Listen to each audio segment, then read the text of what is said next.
17세기 네덜란드의 화가 중에 요하네스 베르메르라는 분이 있습니다. 페르메이르라고도 하고 양버미어라고 읽는 분도 있습니다. 렘브란트와 같은 시대입니다. 많은 작품을 남기지는 않았지만 실내에 들어오는 빛을 활용하여 조화로운 구도와 색깔로 일상의 장면들을 잘 그려낸 화가로 정평이 있습니다. 대표적인 작품은 진주 귀걸이를 한 소녀입니다.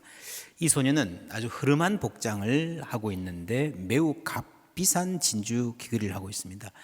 베르메르의 다른 작품들은 이 풍속화라 할 만큼 집안의 어떤 풍경을 잘 세밀하게 배경을 묘사하는데 이 작품은 그냥 까만 바탕만 있고요. 다른 작품들은 대부분 뭐 편지를 읽는다든지 우유를 따른다든지 이런 작품들이거든요. 그래서 어떤 일에 몰두하는 것이라 그러면 이 작품만은 이렇게 모델처럼 딱 그 화가에게 집중하는 듯한 인상을 주어서 여러모로 궁금증을 자아내고 신비한 느낌을 주기까지 합니다. 여인의 초상화로서 가장 유명한 것은 다빈치의 모나리자죠. 이게 이제 이탈리아거든요. 남유럽. 그래서 이 그림은 북유럽의 모나리자다라고 불리기도 합니다. 이 소녀가 누구인지 어떤 상황에서 이걸 그렸는지 전혀 기록이나 정보가 없습니다.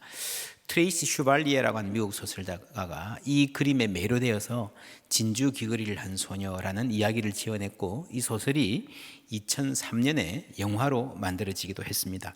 작가의 상상에 의하면 이 그림의 주인공인 소녀는 아버지가 실명을 하고 집안이 점점 가세가 기울어서 마침내 누군가의 집에 하녀로 팔려가는데 그 집이 베르메르라고 하는 화가였다는 겁니다. 소녀의 이름을 그리트라고 붙였습니다.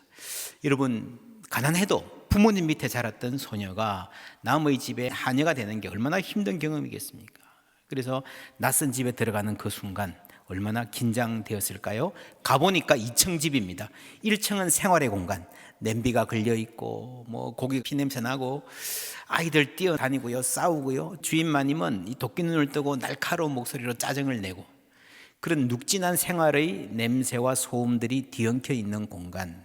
그런데 주인 마님이 그리트에게 2층을 청소하라 그래서 올라가 보니까 2층은 완전히 다릅니다. 아주 조용한 화가의 작업실입니다. 아래층의 생활의 공간과는 완전히 분리된 적막하기도 하고 고독하기도 하고 신비하기도 한 그런 공간입니다. 여기저기에 화가의 작품들이 있어요. 완성된 것들, 그리고 있는 것들. 이 그림을 그리트가 자세히 봅니다. 그리고 작업 도구들, 물감들, 이젤 이런 것들을 관찰하는 그 장면을 카메라가 그리트의 호기심 어린 눈을 따라가면서 아주 조심스럽게 보여주고 있습니다. 그런데 그리트가 청소하다 말고 내려와서 주인 마님에게 물어봅니다. 창문에 있는 먼지를 털어내도 되나요? 아니, 청소하라면 그냥 다 하지 뭘 그걸 물어보냐. 그때 그리트가 하는 대답이 영화의 방향을 보여줍니다. 먼지를 털어내면 빛이 바뀝니다. 이 그리트가 그림을 찬찬히 살펴보니까 지금 이 2층 작업실의 그 빛의 느낌, 채도를 잘 활용한 그림들이라는 겁니다. 근데 먼지를 다 닦아버리면 그 빛의 세기와 느낌이 달라져서 작업 환경이 완전히 달라질 거기 때문에 생각해 봐야 된다는 거죠. 가난한 집딸입니다. 미술 교육은커녕 어떤 정규 교육도 못 받았습니다. 그런데 눈이 있는 거죠. 예술적 안목. 베르메르는 미술사에서 빛과 세계관에 민감한 대가로 평가받습니다. 대가는 재능을 알아보는 법입니다. 이때부터 이제 베르메르가 하녀 그리트에게 자기 그림을 보여주고 물감 배합하고 만드는 조수를 시킵니다. 그러면서 작품에 대한 대화를 서서히 나누면서 이렇게 서로 공감대가 깊어져 가는 겁니다. 옛날 이때는요, 그림을 그리려면 사주는 사람이 있어야 돼요. 후원자, 고정 후원자가 큰 그림을 주고 이 그들먹거리는 부자 후원자가 있는데 아는 척하지만 그림을 잘 몰라, 베르메르가 보기는. 그런데 진짜 이제는 하녀지만 내 예술을 이해해 주는 사람을 만났으니 완전히 새로운 세계가 열리는 겁니다. 그러면서 이 하녀를 결국 모델로 그리게 된 그림이 진주 귀걸이를 한 소녀, 북유럽의 모나리자라고 하는 그림이 나왔다라고 하는 게 사실은 아니고 이야기입니다. 상상으로 꾸며낸 이야기입니다. 영화의 첫 장면 함께 보시겠습니다.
Greet. 예, 이 영화에서는 자세히는 안 나오고 생략되어 있는데 소설에서는 이렇게 나옵니다. 베르메르가 그리트의 집에 방문하는 장면, 첫 만남이 이루어지는데 그때 그리트가 야채를 썰어서 접시에 담는 것을 주목합니다. 그리고 묻습니다. 이거는 왜 이렇게 담았니? 이거는 왜 이렇게 담지 않니? 그러니까 얘가 하는 말이 그러면 색깔이 충돌하잖아요. 거기서 재능을 알아봅니다. 예술은요, 꼭 그림만을 잘 보는 것이 아닙니다. 창문에 끼인 먼지, 접시에 담긴 야채의 색깔에서 남다른 것을 볼 수 있는 것이 예술가입니다. 여러분, 우리는 같은 세상을 사는 것 같지만요, 다 다른 것을 보고 살아요. 여러분, 누구와 이렇게 함께 단체 여행 가보셨습니까? 같이 하루 종일 여행해요. 갔다 와서 저녁에 앉아서 이야기해 보면요, 본 게 다 다릅니다. 나한테는 굉장히 인상적이었는데 이 사람은 기억도 못하는 게 있고요. 그 반대도 있습니다. 여러분, 오늘 집에 가면서 뭘 보고 가는지 집에 가서 얘기해 보세요. 아들이 다르고 딸이 다를 것입니다. 하나님은 우리가 무엇을 보고 살아가는지, 무엇에 주목하고 마음에 담고 있는지에 대해서 관심이 많으십니다. 예수님께서 승천하시고 나서 제자들의 모습, 이 말씀을 마치시고 저희 보는 데서 올려가시니 구름이 저를 가리어 보이지 않게 하더라. 올라가실 때에 제자들이 자세히 하늘을 쳐다보고 있는데 흰옷 입은 두 사람이 저희 곁에 서서 가로되 갈릴리 사람들아 어찌하여 서서 하늘을 쳐다보느냐. 이 쳐다보느냐 할 때 이 단어가 아테니조라고 하는 굉장히 독특한 단어입니다. 뚫어져라 쳐다본다. 시선을 못으로 박은 듯이. 여러분, 길 가다가 뭐 굉장히 관심 있는 거 보면 그렇잖아요. 이렇게 가도 시선은 계속 뒤에 남아있잖아요. 그죠? 그런 식으로 시선을 못으로 꽝 박아놓은 것처럼 집중적인 관심을 갖고 마음에 담아 눈여겨본다라는 말입니다. 독특하게도 이것은 누가복음과 사도행전, 다른 데는 거의 나오지 않고요. 특별히 사도행전에서 굉장히 중요한 대목에 많이 나오는 사도행전의 신학적 무게가 실려 있는 단어입니다. 사람들은 흔히 종교를 하늘을 바라보는 것이라 생각합니다. 사도행전 당시에는 이렇게 굉장히 팽배했어요. 막 그냥 전문적으로 하늘만 보고 사는 사람들이 많았습니다. 그리고 대중적으로 예를 들면 줄리어스 시저가 죽었을 때 어떤 별이 하늘에 떠올랐다, 뭐 이런 말들 있지 않습니까? 그죠? 종교는 하늘. 그런데 성경이 말하는 신앙은 무엇인가 하면은 이 땅의 문제는 도외시하고 하늘만 이야기하는 종교가 아니라는 거죠.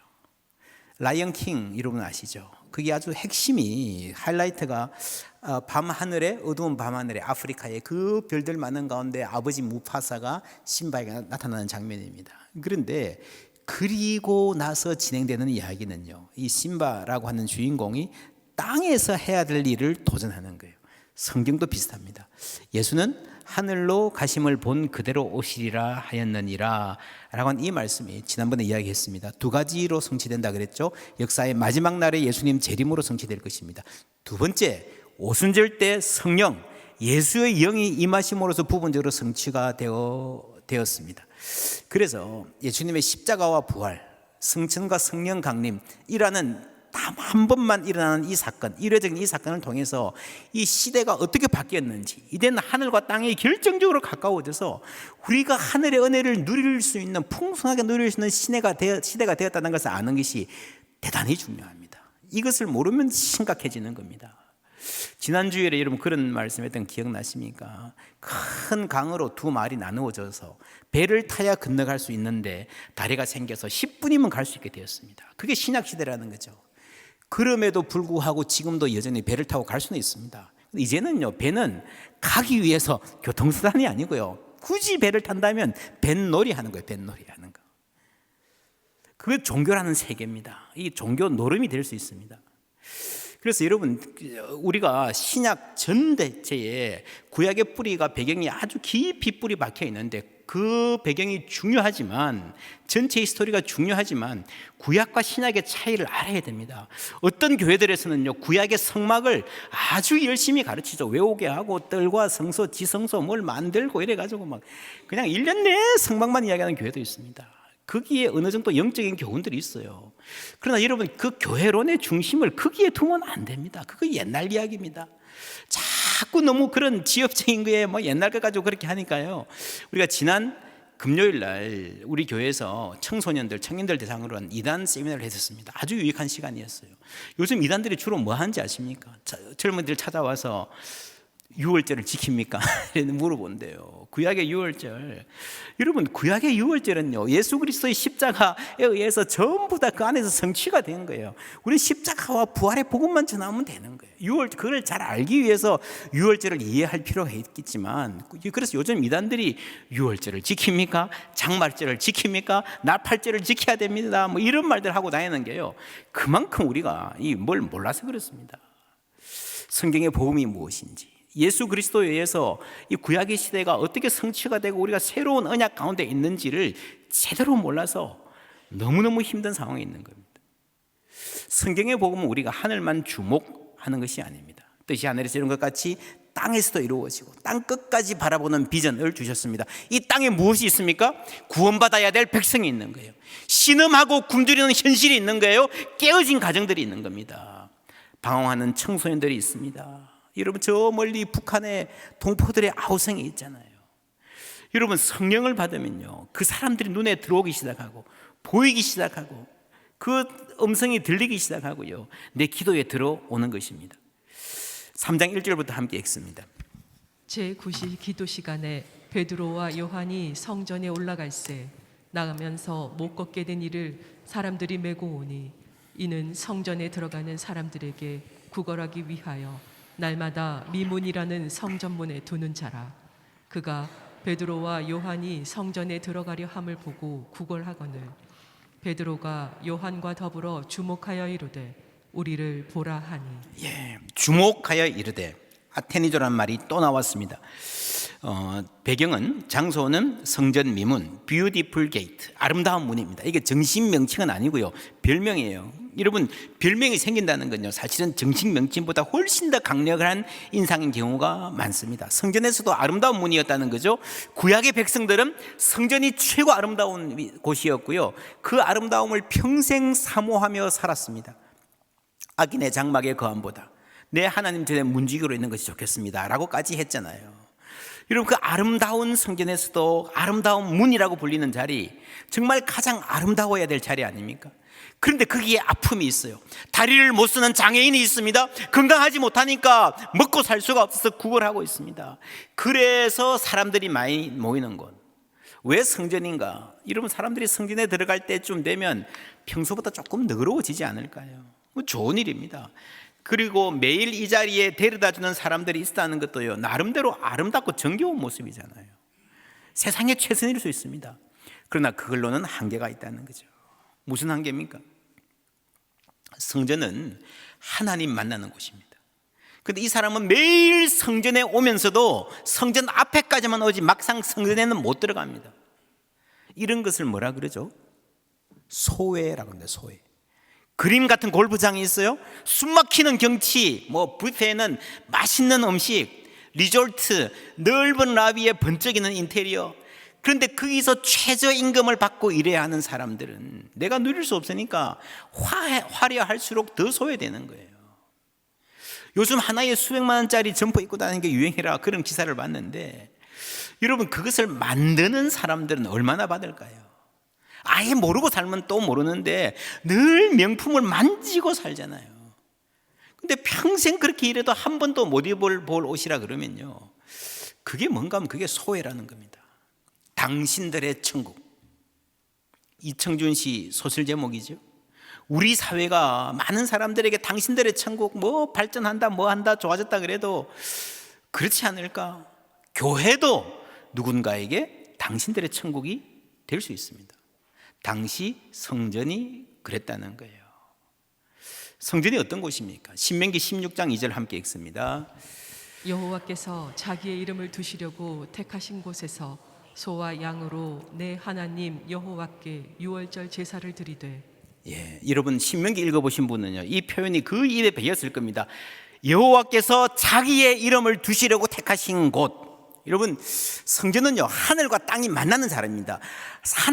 하나님께서 그 거룩한 하나님께서 자기 백성들 가운데 거하신다는 것을 보여주기 위해서 여러분 성전에 있는 겁니다. 그런데 성전에 하나님이 계신다라고 말하는 게 여러분 때로는 과하게 느껴지기도 하고, 이게 약간 오해의 여지도 있어서 뭐라고 주로 이야기했는가 하면은 성전은 하나님의 이름을 두시려고 선택하신 곳이다.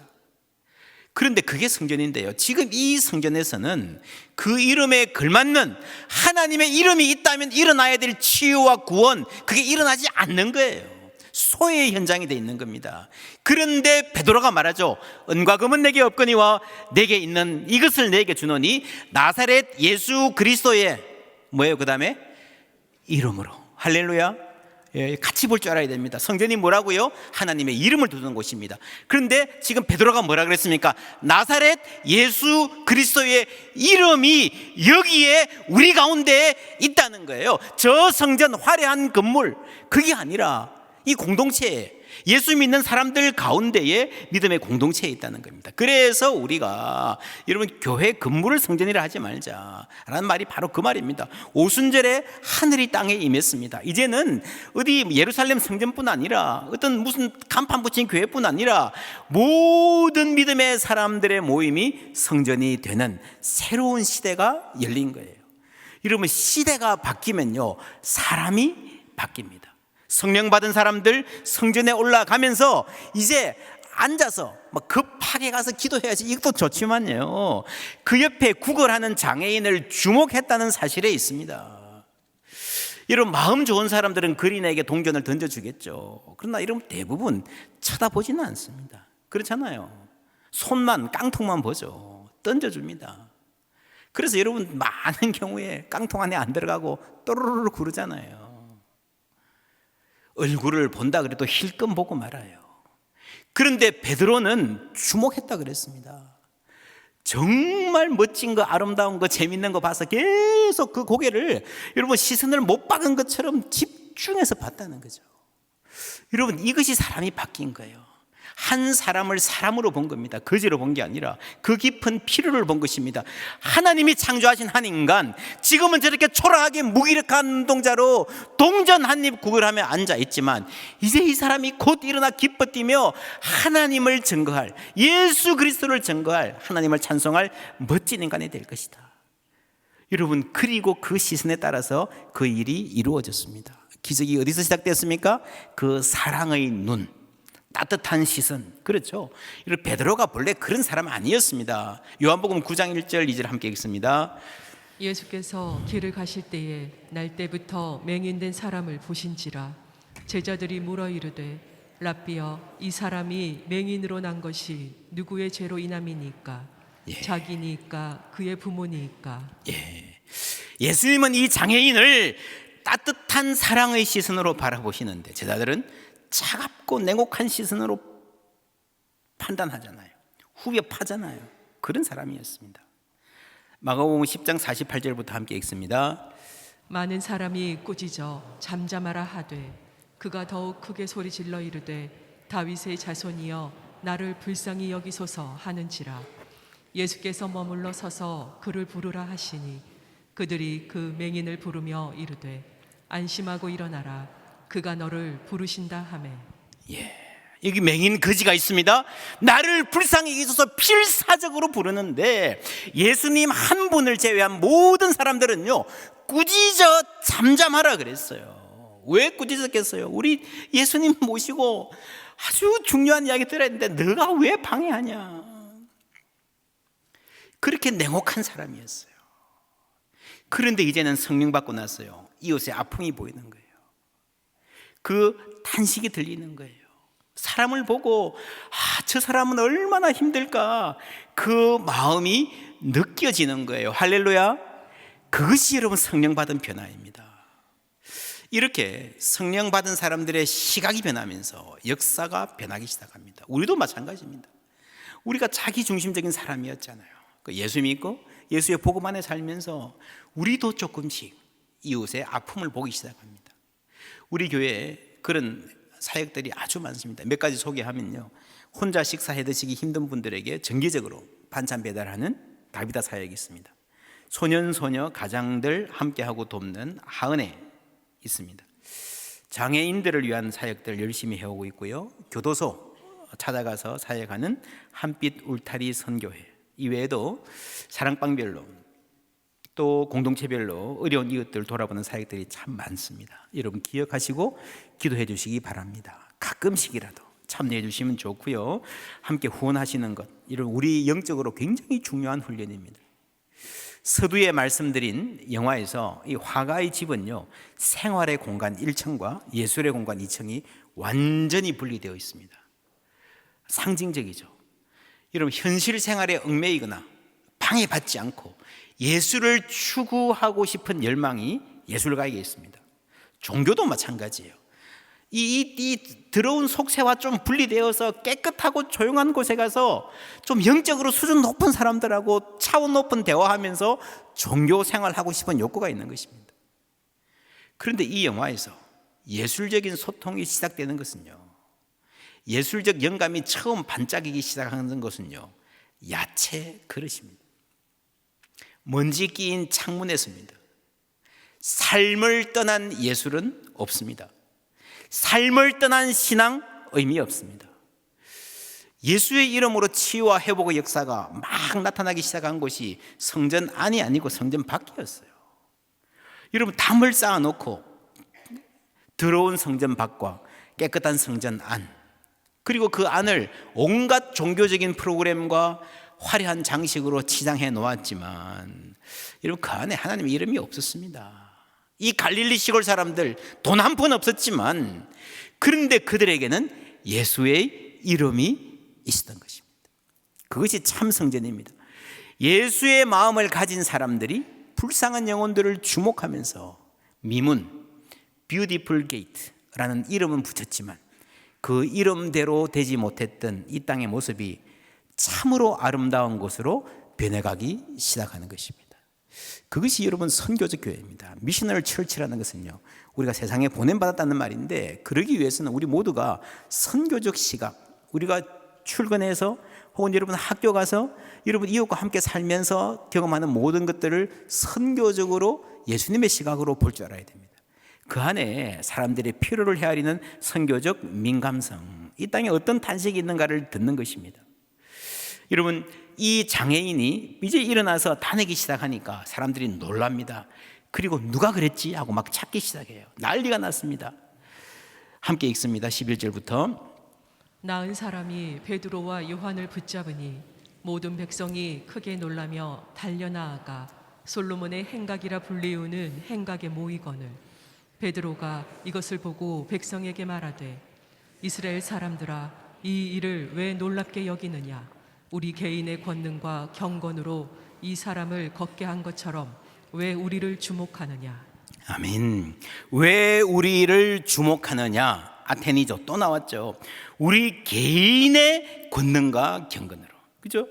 나의 것이 아니라는, 공동체의 것이라는 거죠. 내 능력, 내 영빨이 아니라는 겁니다. 그렇죠. 이런 베드로가 원래 어떤 사람이었습니까? 인정받기 좋아하는, 그렇죠. 나서기 좋아했던 사람이었어요. 내가 하겠습니다. 앞장서고요. 자신감으로 자기중심적인, 하도 나서다가 예수님께 사탄아 내 뒤로 물러가라는 말까지 들은 사람이었습니다. 근데 지금 어떤 사람이 되어 있습니까? 사람들이 막 몰려와가지고 존경의 눈으로 그냥 베드로 베드로 외칩니다. 그런데 내가 아닙니다. 나를 바라보지 마십시오. 여러분, 이것이 진정한 기적이에요. 나면서부터 긋지 못한 장애인이 낳은 것, 우리가 암이 낳은 것, 무슨 뭐 돈을 많이 버는 것, 그거 다 크고 작은 기적일 수 있겠지만 정말 인간이 바뀌기 힘든 거는요, 이 자기중심적인 마음이 바뀌는 겁니다. 사람이 바뀌는 겁니다. 여러분, 그런 경험도 있을 거예요. 사람들은요, 높은 자리에 오르면, 좀 인기가 생기면 인격적 단점이 드러납니다. 저 사람 본래 안 그랬는데 좀 출세하더니 왜 저렇게 변했지? 변한 게 아니고요, 본래 그런 사람이에요. 그 대부분 고만고만하게 살 때는요 그냥 괜찮아 보여요. 그런데 어느 자리에 올라가 보세요, 단점이 드러나기 시작합니다. 지금 한국 사회 최고 문제가 그거 아닙니까? 조금 유명해지고 높은 자리에 올라간 사람들 중에서도 야, 저 사람 세상에 저런 사람들이 다 있냐 할 정도가 많잖아요. 우리는 너무 오랫동안 과도한 경쟁 사회를 살아왔습니다. 아이들도 그렇고 어른들도 그렇습니다. 그 경쟁 사회에서 뒤처지 않으려고 막 노력하다 보니까 그 노력 자체는 뭐 건강할 수 있습니다. 근데 그게 너무 과도하잖아요, 경건이. 그 경쟁이. 그러니까 다른 가치들, 인성 함량, 인생에 서로 포용하고 사는 삶, 이건 다 뒷전으로 밀려나 있습니다. 그래서 그 경쟁에서 승리해서 좀 올라간 사람들 중에서요 정말 성공 지향에 찌그러 있는 사람들이 많잖아요. 그렇게 살아왔으니 인격이 모자라죠. 지위는 높은데 인격은 모자라고, 연봉은 높으나 사람들이 싫어하는, 함께 있기 힘든 그런 사람이 되는 거예요. 여러분, 그런 사람들이 사람이 되었다면 이제 물어봐야 됩니다. 그 스스로는 행복할까요? 여러분, 지금 베드로는 이날 때까지 막 나를 좀 바라봐, 내가 이런 사람이야, 그렇게 살아왔는데 이제는 그야말로 인생의 성공, 사람들의 존중을 받게 됐잖아요. 그런데 그 순간에 내가 아닙니다, 나를 바라보지 마십시오 하고 그리스도를 소개하는 겁니다. 예수님 말씀하셨어요. 오른손이 한 일을 왼손이 모르게 하라. 이 말을 직접 들었던 사람이에요, 베드로는. 그런데 역사적 예수님 살아계실 때에 이 말을 들었을 때 이 말을 실천할 준비가 되었을까요? 안 됐죠. 그 말의 의미도 몰랐어요. 여러분, 섬기고 낮추라 그랬는데요, 예수님 십자가에 달려 돌아가시는 날까지 서로 잘났다고 싸웠습니다. 자기 영광을 위해서 살았습니다. 그러다가 패배한 거예요. 그러나 하나님께서 그 실패자들을 일으켜 주시고 성령을 주신 줄 믿습니다. 이름 섬기라, 겸손해라, 오른손이 한 일을 왼손이 모르게 하라, 다 좋은 말인데 그 말 자체는 여러분 윤리밖에 안 됩니다. 예수 그리스도의 삶 가운데서 그 십자가의 은혜를 알고 예수님을 만나고요, 성령을 받을 때, 성령이 우리 가운데 일할 때에 비로소 이 사람들이 자기 영광을 위해서 살지 않는 존재가 되는 거예요. 할렐루야. 여러분, 내가 내 영광을 위해서 사는 삶은요, 그 성공이 아무리 크고 화려해도 결국에는 허무하게 끝나고 맙니다. 오늘 이 말씀의 무대가 되는 이 예루살렘 성전은요 소위 제2성전입니다. 바벨론 포로 이후에 돌아와서 스룹바벨이 지은 그 BC 515년경에 지었던 그 성전입니다. 그런데 우리가 구약 성경에서 보면 이 성전은 굉장히 초라한 성전이라 그랬어요. 근데 헤롯 때 이 성전은요 마가복음 13장에 보면 엄청나게 고고학적인 자료나 문헌을 봐도 당시 지중해 세계의 대표적인 관광지로 꼽힐 만큼 엄청나게 화려한 성전이었습니다. 이 성전을, 스룹바벨 성전을 정축한 사람이 헤롯 대왕입니다. 사도행전에 많은 헤롯이 나오는데 누가 사도행전에 이 헤롯은 예수님 태어나실 때에 2살 이하 사내 아이를 다 죽였던 그 비정한, 그런데 그런 희한한 왕이었는데요, 사람들이 헤롯 더 그레이트, 헤롯 대왕이라고 불렸습니다. 그만큼 탁월한 능력이 있었던 것도 사실이에요. 정말 수완이 대단해서 로마 제국이 막 엎치락 뒤치락 할 때에 줄을 뭐 교묘하게 잘 서서 어떻게 왕이 되었습니다. 근데 됐는데 출신 성분도 이두메, 이방 성분이고요, 왕이 된 가정도 그렇고 그 성품도 인격도 인기가 없었습니다. 그래서 백성들의 관심을 끌기 위해서 성전을 화려하게 지은 겁니다. 근데 여러분, 성전은 거대하게 짓고 싶어도요, 구약에 보면 사이즈가 정해져 있어요. 몇 규빗 몇 규빗, 그렇게 더 이상 키우지를 못합니다. 나는 뭐 엄청난 성전을 짓고 싶은데, 그래서 꾀를 낸 게 뭔가 하면은 위에 성전은 그대로 두고 밑에를 파서 엄청난 기반을 만들었습니다. 그러니까 이걸 멀리서 보면 성전이 엄청나게 큰 건물처럼 보이는 거예요. 예루살렘 보시면 서쪽 벽, 통곡의 벽이라는 큰 높은 벽 있잖아요, 그죠? 그게 그 전체적인 구도가 물론 많이 바뀌었지만 그 구도가 그때 만들어진 구도입니다. 그래서 사람들이 엄청나게 그 성전을 보고 뭐 깜짝 놀랄 정도로 와 그랬습니다. 그런데 헤롯을 보고는요, 에이 그러는 거예요. 자기 영광을 위해 내가 살 때요, 그 성공의 외양이 아무리 화려해도 허무하게 되어 있습니다. 그래서 헤롯 대왕은 평생을 사람들이 나를 좋아하지 않는다, 백성들이 나를 쫓아내리라 할지도 모른다, 내 아내도 내 아들도 믿을 수 없다. 그래서요, 수많은 사람을 죽이고요, 아내도 죽이고 아들들도 많이 죽였습니다. 정적이라 생각해서. 그 연장선상에서 마태복음 2장에 유아 학살이 나오는 겁니다. 여러분, 그렇게 잔인한 학살을 자행하고 자기 권력을 유지하려던 사람이 스스로는 행복했을까요?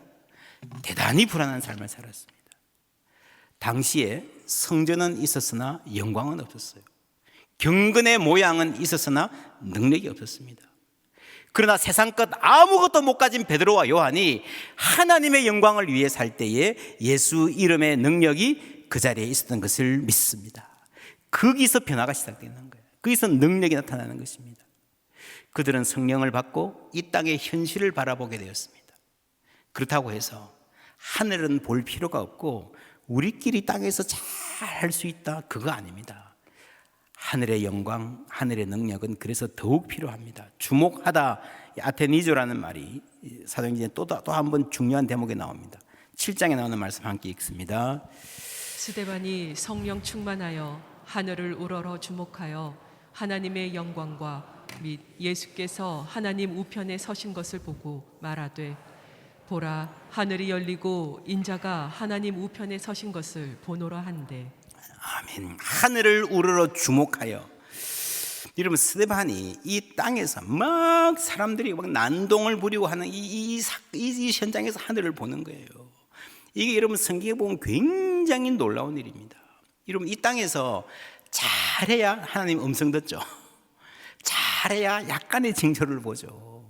그죠? 하늘의 눈을 봤다는 건 대부분 다 여러분 어떤 아주 뭐 특별한 종교적인 경험이거나 아니면 하늘에 올라갔다 이럴 때 나오지, 이 땅에서 막 사람들이 막 그냥 막 난동 부리는 이 와중에, 시장바닥에서 이 군중의 폭동의 와중에서 하늘이 열리고 하늘을 보는 거예요. 무슨 말인가 하면은 하늘이 그만큼 우리와 이 땅과 가까워져 있다는 말입니다. 예수를 나의 구주 삼고 성령과 피로서 거듭나니 이 세상에서 내 영혼이 하늘의 영광 누리도다. 믿습니까? 예, 이 세상에서 하늘의 영광을 누리는 거예요. 여전히 우리는 하늘을 바라보고 하늘을 주목하고 하늘의 은혜로 살아가는 겁니다. 그리고 그 은혜로 이 땅의 현실을 바라보고 직시하고 마음으로 품는 거예요. 하늘의 영광을 갖고 살아가는 것, 성령의 시대를 살아가는 우리의 특권입니다. 여러분, 사도행전은 이 사도들 뭐 특별하게 용감해서가 아니라 이 영광을 알았기 때문에, 내가 지금 눈을 감아도 바로 나를 영접해 주실 예수님이 보였기 때문에 이 땅에서 담대하게 살고 당당하게 죽을 수 있었습니다. 우리에게도 성령 하나님 함께 하셔서 하늘의 위로 하늘의 평화 채워주시고 그 영광으로 이 땅 승리하며 살게 하시기를 주님의 이름으로 축원합니다.